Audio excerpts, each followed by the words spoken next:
दोस्तों, I am Deepansh. हम start करें part 41 that is to point even and odd numbers from the list. हम create करेंगे 10 numbers की लिस्ट और हम वो यूज़र से ही नंबर्स को एंटर कराएंगे लिस्ट के अंदर, और उसके बाद हम उस लिस्ट में से फाइंड आउट करेंगे even number and odd number, और फाइंड आउट करने के बाद हमें इवन और ओड नंबर को प्रिंट कराना है लिस्ट में ही। तो हम ये सब काम कैसे स्टार्ट करेंगे, पहले हमने बनाई है यहाँ पे एक एम्प्टी लिस्ट। उसके बाद मैंने प्रिंट फंक्शन के थ्रू लिखा है डबल कोट्स में स्ट्रिंग में एंटर 10 नंबर्स, ताकि यूज़र को पता लग जाए कि मुझे 10 नंबर्स को एंटर करना है। अब मैंने यहाँ पे लगाया है लूप, ताकि मैं यूज़र से 10 टाइम्स इनपुट ले सकूँ। तो फॉर वेरिएबल यहाँ पे आई यूज़ किया मैंने इन रेंज में यहाँ पर लिमिट दी है 10, तो 0 से 9 तक का लूप चलेगा, क्योंकि इंडेक्सिंग वैल्यू हमेशा 0 से स्टार्ट होती है।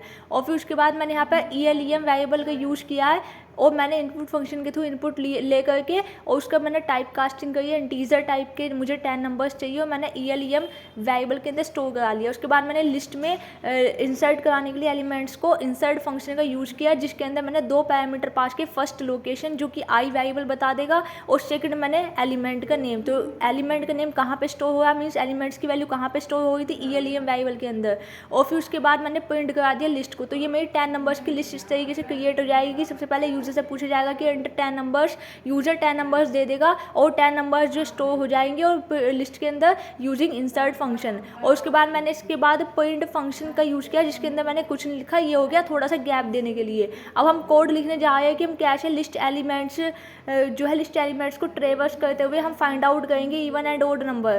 तो अब उसके लिए हमने यहाँ पे एक इवन एम्प्टी लिस्ट क्रिएट करी है, एक ओड एम्प्टी लिस्ट क्रिएट करी है। इवन एम्प्टी लिस्ट के अंदर हम इवन नंबर को स्टोर कराएंगे, ओड एम्प्टी लिस्ट के अंदर हम ओड नंबर को स्टोर कराएंगे। अब ट्रेवर्स करने के लिए हमें लूप लगाना पड़ेगा, तो हमने यहाँ पे फॉर लूप का यूज़ किया है कि फॉर नम वेरिएबल का यूज़ करते हुए इन लिस्ट की जो नंबर्स है वो लिस्ट में आएगा, अगर ऐसा है, मतलब यहाँ पे नम एज ए इटरेटिव वेरिएबल है। और फिर हमने इस फॉर लूप के अंदर एक कंडीशन चेक करी कि इफ नंबर का मोड करेंगे 2 के साथ, अगर डबल इक्वालिटी में 0, अगर जो भी नंबर मतलब नम वेरिएबल क्या करेगा, लिस्ट का जो भी इंडेक्सिंग करेगा, लिस्ट का जो फर्स्ट इंडेक्सिंग पे जो भी डेटा पड़ा होगा उसको 2 से मोड करेगा। मोड करने पे रिमाइंडर आएगा, जो भी रिमाइंडर आएगा वो 0 के इक्वल है तो वो इवन नंबर है, क्योंकि इवन नंबर की पहचान होती है कि जो 2 से डिविजिबल हो जाता है। तो हमने यहाँ पर इवन लिस्ट में डॉट अपेंड फंक्शन लगाया। अपेंड फंक्शन के अंदर हमने इस नम वेरिएबल को पास कर दिया।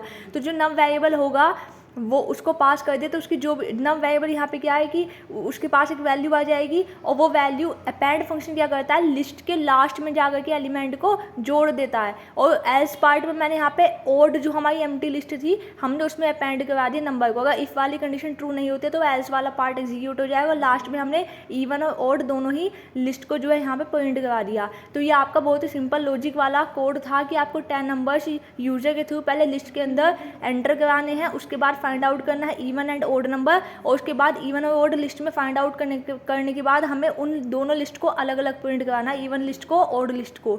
तो आई होप यू अंडरस्टैंड। ये बहुत ही अच्छा क्वेश्चन था इंटरव्यू पॉइंट ऑफ व्यू से, प्लस एक एग्ज़ाम प्लेसमेंट, जैसे कि आप क्रैक करना चाहते हो कोई अच्छी लेवल के प्लेसमेंट, तो वहाँ पे इस टाइप के क्वेश्चंस आपको दिए जाते हैं एज अ प्रॉब्लम स्टेटमेंट में।